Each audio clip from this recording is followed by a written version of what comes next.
I think that was my first solo in church. Love came down at Christmas. I was about 7 years old. It's the fourth Sunday of Advent, and the baby is due anytime. The fourth Sunday of Advent is not only the Sunday before Christmas, not only the Sunday we get to have these beautiful poinsettias and get to sing those wonderful carols. It's the Sunday that the lectionary gives us the opportunity to talk about a person who doesn't get enough credit. A person who often gets overlooked in the story of Christianity. Without him, without his actions and how he lived, we probably wouldn't be in this church today. History would have been a lot different. I'm speaking, of course, of Joseph,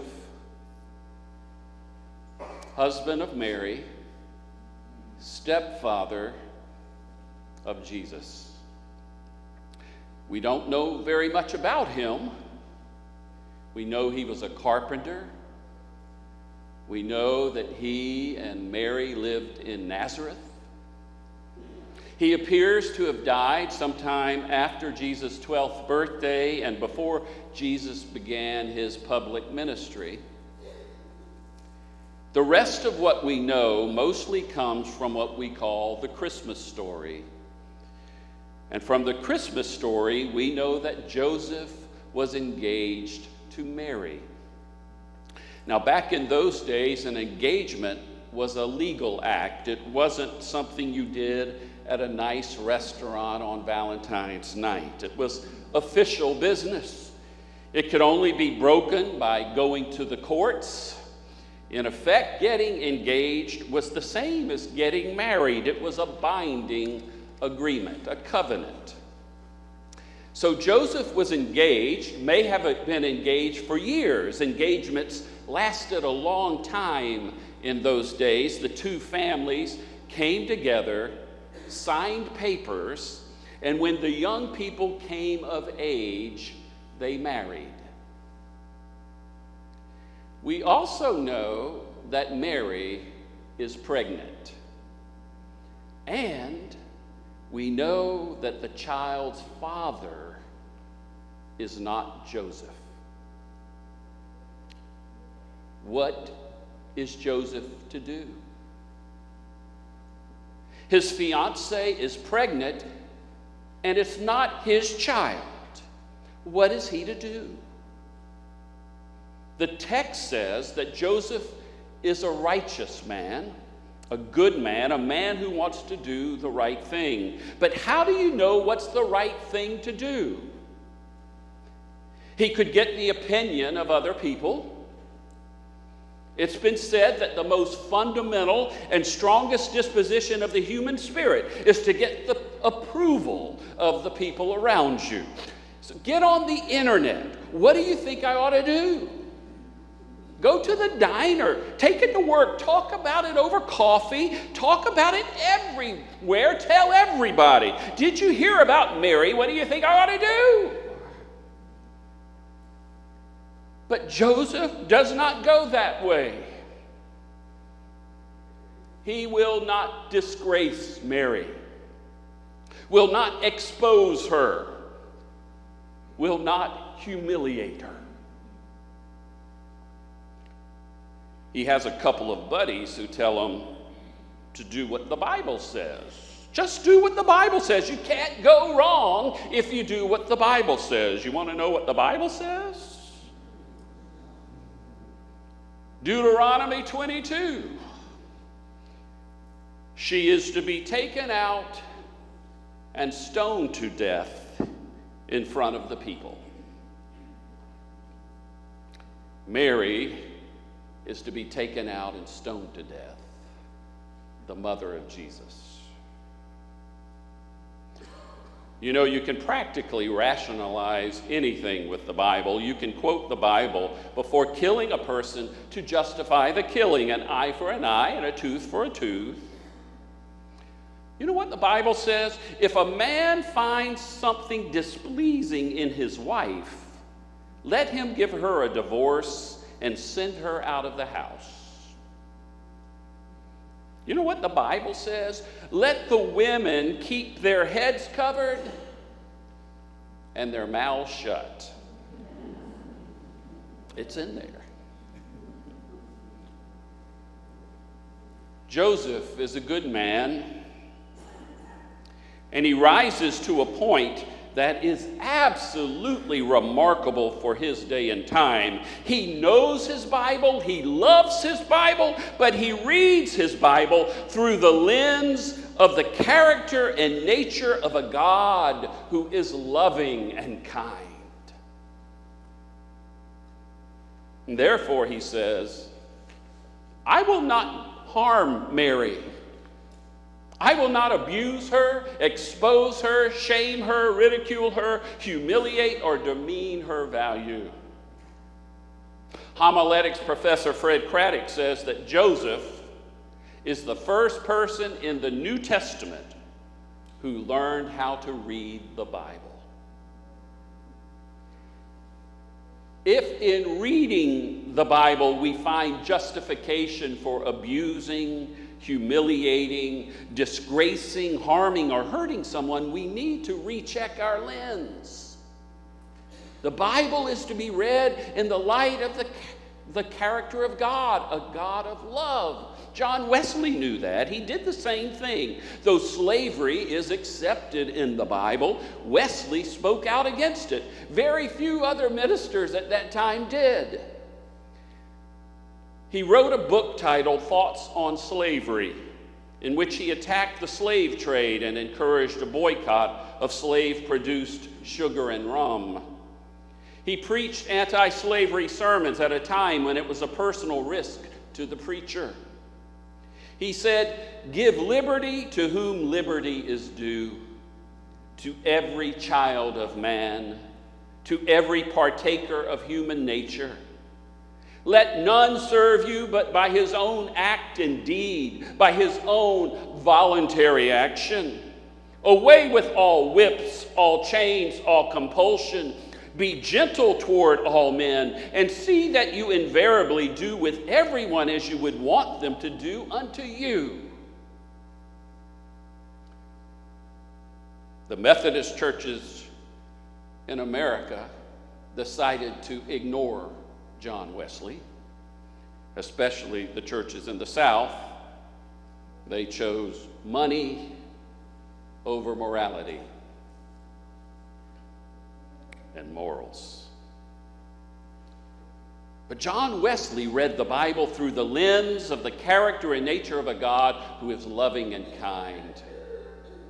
We are not to worship the Bible. We worship God. And God is love. A number of years ago, Dale Caracostas sent me an email about a group of children from age 4 to 8 who were asked the question, "What does love mean?" Their responses were quite remarkable. Some are humorous and others profound, and some are both humorous and profound. "What does love mean?" Rebecca, age 8, said, "When my grandmother got arthritis, she couldn't bend over and paint her toenails anymore. So my grandfather does it for her all the time, even when his hands got arthritis too." That's love. Billy, age 4, "When someone loves you, the way they say your name is different. You just know that your name is safe in their mouth." Wow, you know your name is safe in their mouth. Wow. Carl, age 5, "Love is when a girl puts on perfume and a boy puts on shaving cologne and they go out and smell each other."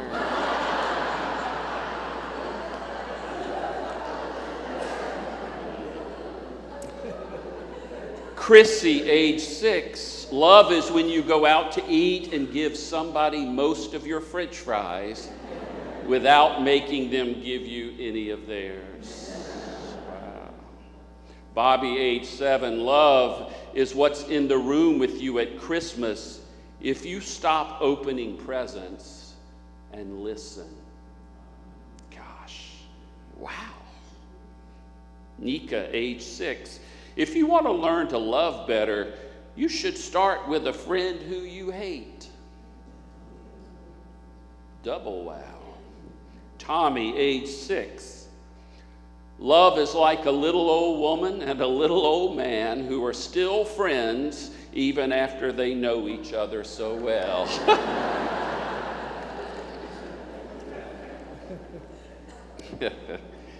Oh, God bless them. So Joseph planned to dismiss Mary quietly. He didn't want to expose her to public disgrace, and he certainly didn't want her killed. And so he says, let's just tell everyone it didn't work out. But something happens to Joseph that inspires this good man to become a remarkable man. He changes his mind. He will not only not humiliate Mary, he will protect her. He will care for her. He will marry her. And the reason for this incredible act of love and grace, the Bible says it's because Joseph had a supernatural experience. He experienced the divine, the presence of God. And the experience came to him in the form of a dream. It's funny, Susan's participating today in the service. A couple of years ago, Susan led a seminar here at Asbury about dream interpretation. And there are a lot of good books about spirituality and dream work. One of the classics is by John Sanford, titled Dreams, God's Forgotten Language. Episcopal priest Morton Kelsey also wrote a number of books on the subject. Check them out, and you've got a great resource when you're hugging Susan after the service in the social hall. If you have any questions about dream work, she'll be glad to help you out. In my first book, I share an experience I had after my stepfather's sudden and tragic death. I was worried about my mother. After my stepfather's death, he drowned in a boating accident. And after having lost 2 husbands by unexpected deaths, I was concerned that she would not be able to bounce back. And let me read how I tell it in here. She had already had to overcome such tragedy once. Could she do it again? I was afraid that she would begin to shut down. Yet she was only 53. She had so much of life ahead of her, but would she be able to pursue it? I made it my job to make sure she did. That was not a smart decision. I became obsessed with fixing my mother. I kept encouraging her to do things, pushing her. Friends would tell me to relax, to give it time, and trust the grieving and healing process. It will take time, they would say, but your mother will be fine. I didn't listen. I listened, but I didn't follow their advice. Part of me knew they were right, but I was so consumed by fear and worry that I couldn't resist pushing. Nothing anyone told me helped. I was starting to drive my mother crazy, my friends crazy, and myself crazy. Fear and worry, as you know, can be very destructive. I knew that. I had been trained well by the attitude guru himself, Norman Vincent Peale, but I couldn't seem to do anything about it. I couldn't help it. And then came the dream. I have never been good at remembering my dreams. I know there are people who dream dreams every night and can remember them in every detail. That's not me. But one night, I had a dream that Joseph would have been proud of. I put Joseph in here, pretty clever, right? All right. There were only 2 subjects in the dream, a tree and myself. I was in the dream, and standing beside me was a large oak tree. The tree had a thick trunk and long branches covered with green leaves. In the bark of the tree's trunk was a face, the face of my mother. The tree had my mother's features and expressions. I was amazed that a tree could look so much like a human being. I was standing about 7 yards from my mother, the tree, and I waved one of my arms, gesturing to her to follow me. It was then that my mother, the tree, spoke. She said, "I can't." I gestured to her again and said, "Come on, follow me." She leaned her trunk over and tried to pick up her long, deep roots so she could walk, but the roots would not come up. I kept gesturing, and she kept trying again and again, and I could see that her straining to move was causing her pain. It's amazing how expressive a tree can be. Tears started rolling down her bark, and she said again, "I can't, it hurts." When I saw her tears and heard her voice this time, I stopped gesturing. It was painfully obvious that my mother needed to be right where she was. The next morning, I felt like Ebenezer Scrooge waking up on Christmas Day. I was a changed man. The dream helped me realize that I was harming my mother more than helping her. People had told me that very thing, but it didn't help. No matter what people said or did, it didn't affect me. But when I saw it in a dream, I easily was able to change gears. I no longer pushed my mother. I simply encouraged her to be wherever she needed to be, and it worked. Everyone was right. My mother would be fine. In time, she would go on all sorts of adventures, even walking across Central Park with me in a snowstorm. It's been 34 years, and my mother is still going strong at the age of 87, 90 now, because this was 3 years ago. Well, that I wrote the book. She is known for her incredible singing voice, a voice that shakes the rafters of the sanctuary during our services at Asbury Memorial, a voice from a strong woman with a strong faith, a faith as strong and solid as an oak. God comes to us in many different ways. Joseph was aware of this and was open to the movement of God's Spirit. He was a mystic, and he was able to empty himself of his pride and ego, and it changed history. One of my mentors, Carter B. Harrison, used to say, "It's amazing what we can accomplish if we're open to the movement of God's Spirit, and if we don't mind who gets the credit." When I think of people who was open to the movement of God's Spirit and who didn't mind who got the credit, I think of a man named Francis Brannan. I came to Asbury in 1993 and immediately became aware of this man who reminded me of an English butler. Francis not only looked like someone who would play a butler in a movie, he acted like it. He would quietly go about his business, always doing things in the background, things for people, things for the church. He was not a loud person. He was always measured with his words, but his life spoke loudly. He taught the adult Sunday school class every week that met at 10 o'clock. This man, who was in his 80s, was a progressive theologian and biblical scholar. We would have a young person show up and be blown away by Francis' thoughts and ideas. Then after the 10 o'clock hour, Francis would make his way over to the sanctuary and be our head usher. And in fact, back then, he was our only usher. Francis was also our church chef.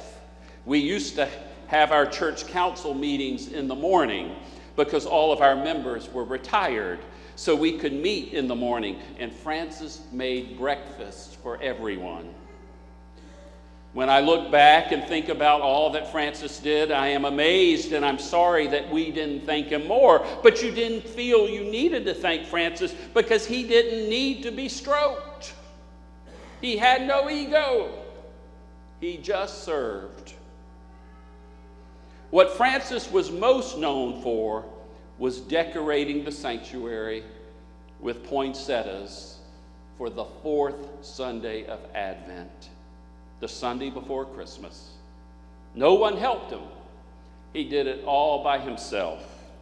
And in December of 1991 or 92, I got a phone call from Reverend Diana Guyette, who was the part-time student pastor here at Asbury.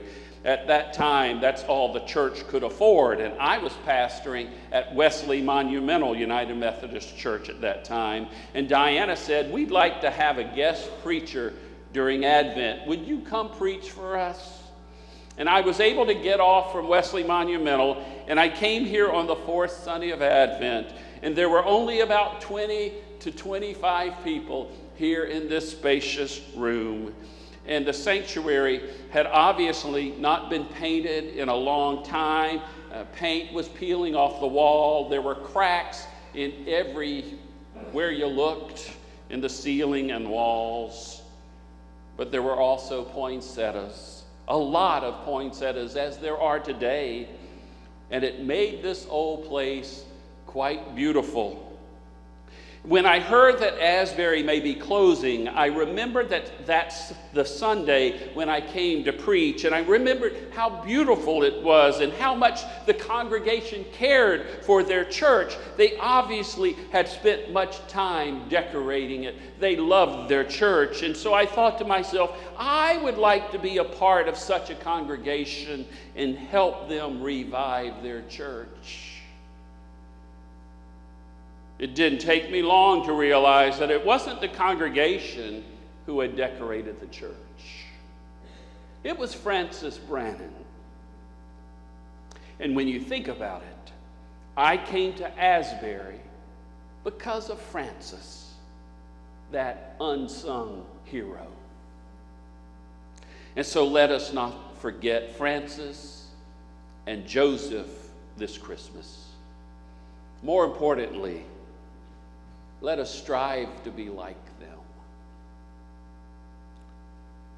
You know, it's no wonder that the stepson Joseph raised would grow up one day to say something like, "You have heard it said, an eye for an eye and a tooth for a tooth, but I tell you to love your enemies and pray for those who persecute you."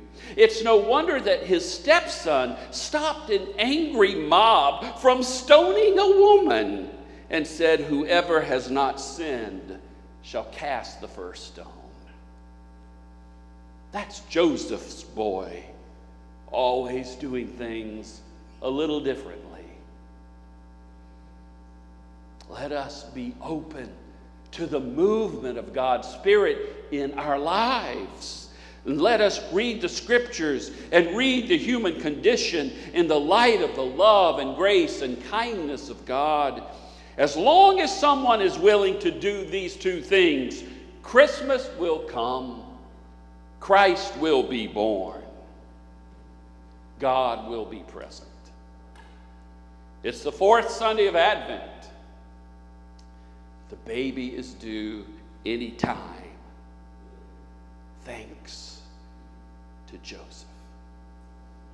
Let us strive to be like him. Amen and amen.